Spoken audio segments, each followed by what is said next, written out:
Camaradas, boa sexta-feira para vocês. Eu sou o Vina Guerreiro, esse é o Nada Mais que um Cigarro. Quero começar dizendo isso aí, bom fim de semana para todos vocês. E teve gente que já enforcou, não é verdade, o 1º de maio, o dia do trabalho, e foi mariscar, foi pra praia, foi fazer suas coisas, foi pro interior, foi descansar em casa mesmo. O que eu considero, de certa forma, incompreensível, porque nós estamos num momento em que as questões tangentes ao mundo do trabalho, ou não tangentes, né? O cerne mesmo do mundo do trabalho está mudando agressivamente. O que está vindo para cima da gente é um avanço grotesco da extrema-direita. E hoje eu participei lá do Duplo Expresso, e foi muito louco a fala do cara que veio logo depois de mim, o Sama, em que ele, na verdade o outro rapaz, o João de Ataíde, em que ele relaciona a questão do protofascismo que está vigindo aqui no Brasil nesse momento com o neofascismo, com o fascismo, o nazista, o nazismo alemão, pós-República de Weimar. E aí ele brinca, até fala que a República Brasileira aqui Weimar mesmo, um negócio assim. E ele fala como que o fascismo, né, lá no estrangeiro, e acho que muito daqui também do nosso fascismo, se bem que o integralismo é um pouquinho diferente, mas eu não quero entrar em polêmicas neste momento, diria lá que o fascismo europeu, ele era um fascismo naturalmente debruçado sobre a questão do mercado. Logo ele faz uma comparação entre neoliberalismo e protofascismo. E é uma informação muito acertada, que só quem estuda mesmo ciência política, e vale a pena estudar ciência política, né? Não caio nessa de que quem estudou ciência política fica carteirando, na verdade não é nada disso. É só uma pessoa que reuniu, usou seu tempo, seu dinheiro, usou todas as suas intenções para se formar em algo, e tem sim muito mais técnica para avaliar esse tipo de coisa, né? E é lógico, a opinião não está acabada, finalizada por quem é cientista político, porque a política, ela afeta a vida de todas as pessoas, então logo todas as pessoas têm suas leituras, mas quem é contrário, absurdamente contrário à academia, essa pessoa na verdade presta de serviço, né? E eu preciso agradecer muito o Duplo Expresso, porque é um canal de amigos novos, né, que não me conhecem profundamente, e mesmo assim abrir um espaço para eu falar sobre o trabalho de base. E você vê lá, eu sou um jornalista formado em ciência política, mas lá eu faço questão de que me coloquem lá como o quê? Como militante popular, militante de base, né? Porque eu não vou lá falar que eu sou jornalista, cientista político, marqueteiro político, uma série de coisas, dos cursos que eu tenho, como eu não vou falar que eu sou formado em táxi, tenho condutáxi também, eu não vou dar minha ficha corrida lá, porque é o seguinte, eu não ganho dinheiro com nenhuma dessas coisas. Nesse momento, eu não ganho dinheiro nenhum, eu ganho dinheiro do apoio de vocês, e não tenho vergonha de pedir apoio, tá? Eu tenho gratidão por vocês me oferecerem apoio, alguns de vocês, né? Alguns mais até, porque tem gente que não me conhece nem pessoalmente, dá um dinheiro, e é a gama longa disso tudo, né? E eu agradeço muito isso, porque se fosse sem isso eu conseguiria viver, mas muito mais apertado do que eu já estou vivendo hoje, muito mais apertado. Então eu agradeço, sou grato.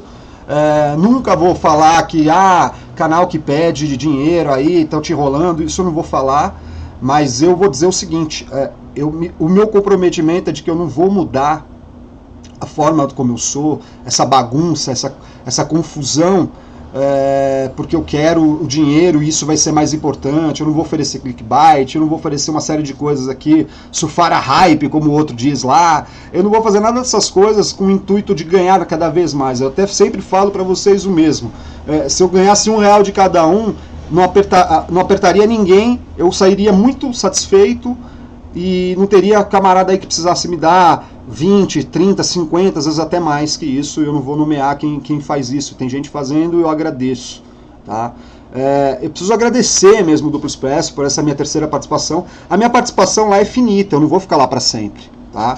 E eu não estou deslumbrado por estar lá também, eu agradeço o espaço, porque é um canal dos quais eu reputo muito sério, e é o único canal entre todos os meus amigos, é o único canal que abriu espaço para mim lá, para falar sobre trabalho de base, a questão habitacional, sobre tudo que tange a questão da habitação e da falta de moradia, e dessas pessoas que estão desesperadas sendo jogadas de um lugar para outro, sendo esquecidas pela direita mais tosca e sendo usadas politicamente pela esquerda também tosca, né? Mas eu preciso voltar a falar aqui, é o único canal de amigos, de todos que eu já falei nesse meu canal aqui, de todos os meus camaradas, é o único canal que abre espaço para mim. Nenhum outro canal abriu espaço, falou, olha, o que você está fazendo, como é que tá? Nenhum falou assim, puta, que legal o seu trabalho que você está fazendo na base, isso é importante. E também nenhum canal vai e faz trabalho de base, vai e organiza uma categoria. É muito fácil reclamar, ligar o vídeo, reclamar, falar disso, falar daquilo outro, apontar dedos, mas é difícil o cara tirar a bunda da cadeira, né? Olha, eu tenho que falar um negócio aqui pra vocês, cara, porque assim, o Bolsonaro tá indo pra Nova York, né? Se eu não me engano é no dia 15 de maio, é algo assim, não é? Ele até pretende se encontrar com o Trump, talvez ele se encontre com o Trump na Trump Tower, né? Lá em Nova York, não é isso? Agora, há um movimento amplo, muito difundido, contrária à presença do Bolsonaro lá, por tudo que Bolsonaro representa lá fora, né? É lógico que o Bolsonaro é também um anti-identitário, mas ele é um anti-identitário pelos motivos errados. Ele não é um anti-identitário como eu sou um anti-identitário, que diz que a luta precisa se conjuntar. A luta das identidades, ela só vai valer a pena se ela se conjuntar com as outras identidades e formar, assim, uma grande maioria sociológica. Se bem que termo de maioria sociológica, e só quem estudou também vai compreender esse tipo de coisa, a maioria sociológica ela é formada por quem detém o poder, o micro e o macro poder, a expressão política mais profunda dentro de uma sociedade. No caso, as identidades são chamadas de minoria sociológica, por mais que sejam maioria numérica, né? Pretos, mulheres e tal. Vocês vão entender isso. Agora, a maioria sociológica, que deveria ser a maioria numérica, não é. Assim não está colocada a nossa sociedade. Mas o Bolsonaro, ele é o anti-identitário por ser tosco. Por ser um cara que não gosta de preto, de homossexual. Assim, eu vou falar um negócio pra você. Ele é o tiozão do churrasco, como tem muitos tiozões do churrasco aí, inclusive, que é o cara que, assim, ele até fala, eu tenho na família, eu não tenho nada contra, mas ele não vai falar nada nunca a favor, ele não vai se defender porque ele não passa aquilo, né? Então, assim, eu sou capaz de defender uma situação em que eu considere injusto o que está acontecendo com uma certa pessoa, não importando quem ela seja, porque eu compreendo que ali está se manifestando a cultura que está colocada na família, na sociedade, no mundo do trabalho, no mundo da televisão, né, no entretenimento, em tudo isso. E essa briga é uma briga árdua e contínua, né? É cultural, é estrutural essa situação, e as pessoas simplesmente às vezes se omitem quando vem um certo absurdo acontecendo. Elas podem até sentir, mas elas consideram um absurdo, tá? Então, mas ao mesmo tempo eu vejo quando uma identidade não se compadece da outra identidade que também está sendo massacrada, sofrendo uma série de coisas, ataques, violências, repulsas, ofensas, tudo isso. Eu vejo, e aí eu falo, porra, mas que caralho, né? Você luta pela tua, mas não luta pela do outro. É um troço estranho. E eu aqui fico de fora, e eu não me incluo, porque eu sou preto também, eu sou neto de preto, irmão de uma preta, mas eu não sou preto, eu nasci branco, sabe? Eu não sou isso. Então eu não sou homossexual, eu sou um hétero, como fala cis, aí tem todos esses termos chatos. Eu sou tudo isso, homem branco, classe média. Eu não posso dizer que eu não sou classe média, eu sou pobre hoje, não tenho condições de viver o que eu vivi há alguns anos, mas eu fui formado no seio da classe média, então logo vim para São Paulo, né? Quando eu saio das ruas, vou morar com a minha mãe empregada e tudo mais, e aí depois eu venho para São Paulo, e a vida melhora um pouquinho, melhora bastante depois na minha adolescência, e depois começa a decair na vida adulta, e cai absurdamente quando eu vou fazer lá perto dos meus 30 anos. Certo? Essa foi a minha vida, está sendo até agora, e tomara dê uma guinada uma hora dessas aí, politicamente, financeiramente, culturalmente, de todas essas maneiras, né? O Bolsonaro está sendo rechaçado na Venezuela também, claro, mas em Nova York, pelo prefeito de Nova York, por um senador que é assumidamente gay também, que está contrário à presença dele lá, por ser gay e tal, por uma série de coisas. mas pelo Financial Times, que não é exatamente um jornal comum, certo? Não é comunista, não tem nada de comunista. Bolsonaro, que antes foi aplaudido pela The Economist, começa agora a ser olhado com desdém, ou seja, eu percebo que há também no setor dos poderosos lá de fora, que são os que mandam aqui de verdade, né? Nova York dirige o planeta inteiro, se vocês querem saber a realidade, né? Cada vez menos, mas ainda com uma maneira forte, né? Até entre os poderosos está havendo uma situação de que eles perceberam o tiro no pé, que foi fazer a guerra híbrida no Brasil, uma série de coisas, sem que os cálculos políticos fossem feitos adequadamente, e o projeto caiu nas mãos de um lunático como o Bolsonaro, que eles vão querer mudar tudo menos o time do Bolsonaro. Ou seja, eles vão mudar o Bolsonaro, provavelmente, eu acho que é essa, eles não acertam sempre, como não acertaram o cálculo político, eles podem não acertar de novo, Bolsonaro pode ficar aí por um tempo. Mas você vai ver que agora há uma certa convergência de setores liberais, esquerdistas, identitários, banqueiros, financistas, tal, tudo esses arranjos estão contrários à presença do Bolsonaro. Quem sobra do lado dele? Os neocons e os conservadores tradicionais. E nem tantos conservadores tradicionais. Porque os conservadores tradicionais também honram uma certa coisa, a tradição. E o Bolsonaro, de vida tradicional, não tem nada. Bolsonaro é um outsider, sim. Um ex-sindicalista das pautas de militares aposentados e pensionistas. É um cara que eles consideram estatista demais, por mais que o Bolsonaro tente falar que não que não seja. Eles o consideram um homem que culturalmente é nefasto, já está lá na terceira esposa, e os caras tradicionalistas, os conservadores de verdade, não concordam com isso. E não concordam com essa coisa dele ser evangélico, com estátua da Nossa Senhora na casa de campo dele, lá ou na casa da Barra, não sei onde que era aquela casa, mas a foto está feita lá, né? Ou seja, é um cara que fala uma coisa e faz outra. As pessoas percebem esse tipo de coisa. E tudo isso vai desbastando a imagem do Bolsonaro e o apoio que ele tem. O Bolsonaro ele vai incomodar de judeus a muçulmanos, a quem manda no planeta mesmo, os banqueiros, principalmente norte-americanos, estadunidenses. E, lógico, uma certa movimentação. Então, assim, a comunidade brasileira lá está contrária à presença do Bolsonaro. Em Nova York, a maior colônia brasileira fora do Brasil é Nova York. Lá tem muito bolsonarista lá, mas tem muito cara que também não é. Né? Então tem essa menção do Financial Times, tem o prefeito de Nova York dizendo que não quer a presença dele, tem apoiadores desse evento, que vai ser feito num hotel, dizendo que não aceitam mais apoiar o evento se o Bolsonaro se mantiver na agenda, porque não vai ser uma agenda só do Bolsonaro, vai ter outras pessoas lá que vão falar também.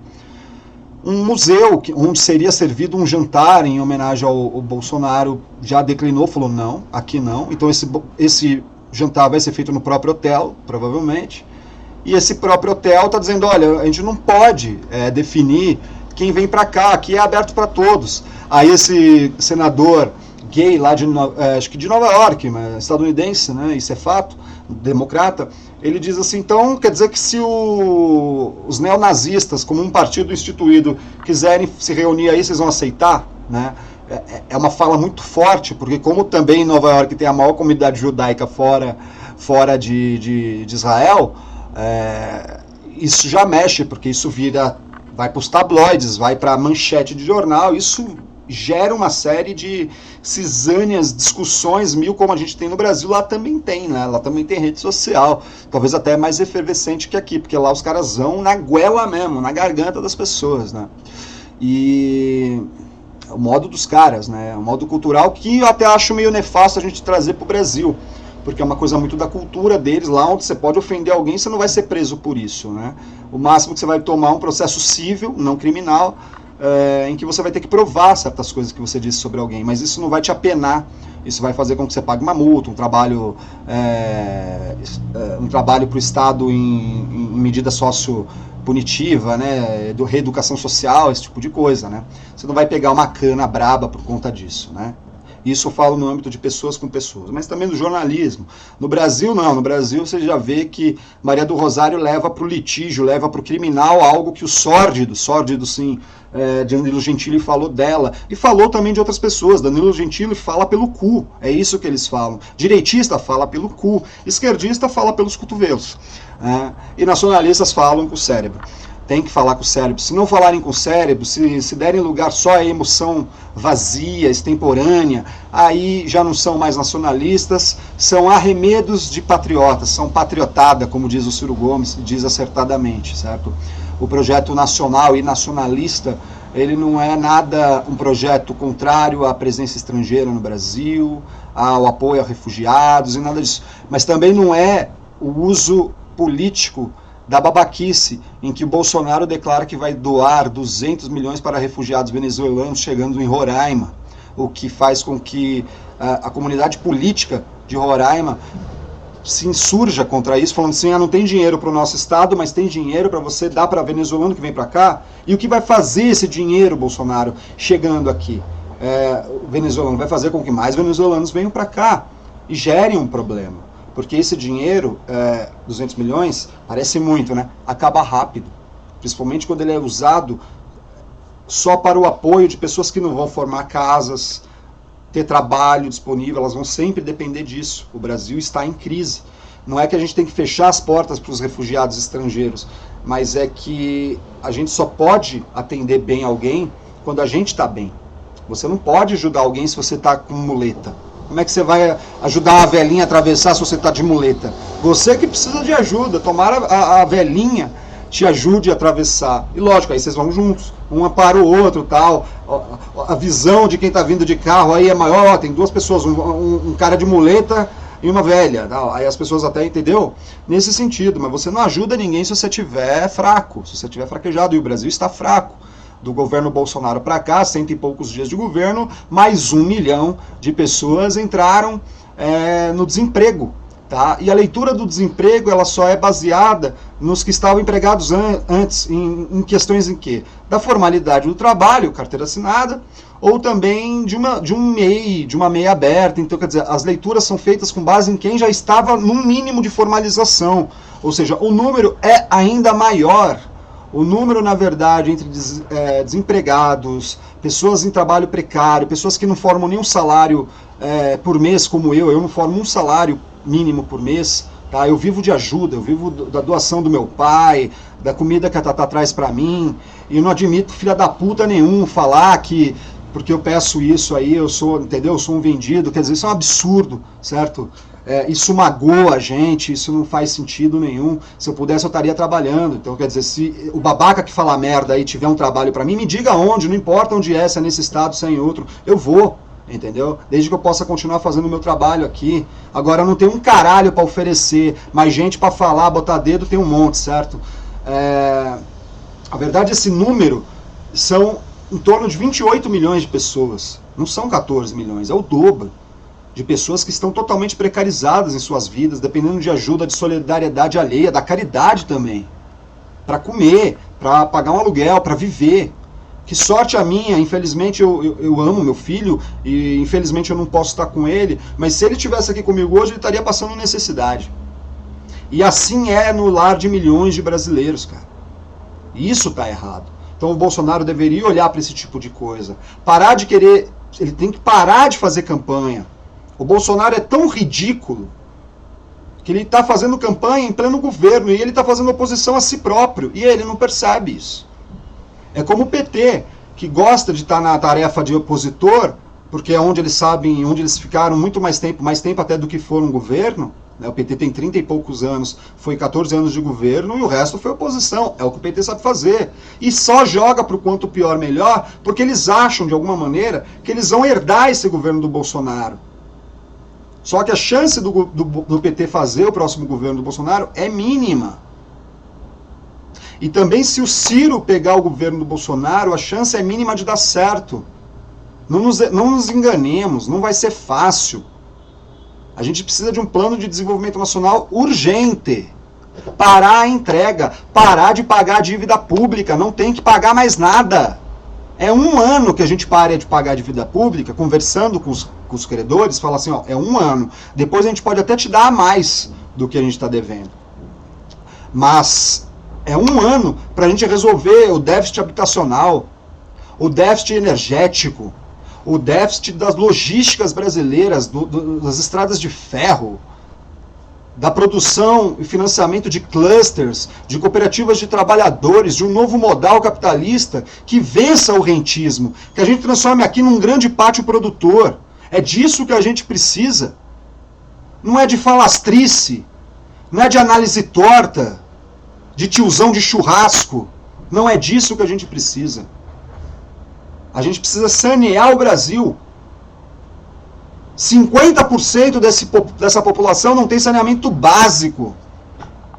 Precisamos de saneamento básico.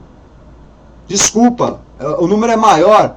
São 70% que não tem acesso a todo o saneamento básico, o conjunto completo. São Paulo é 50%. São Paulo capital. 50% do esgoto aqui na capital, a cidade mais rica da América Latina. Não existe. E entra governo petista ou tucano e não dá jeito nisso. Porque não dá vulto.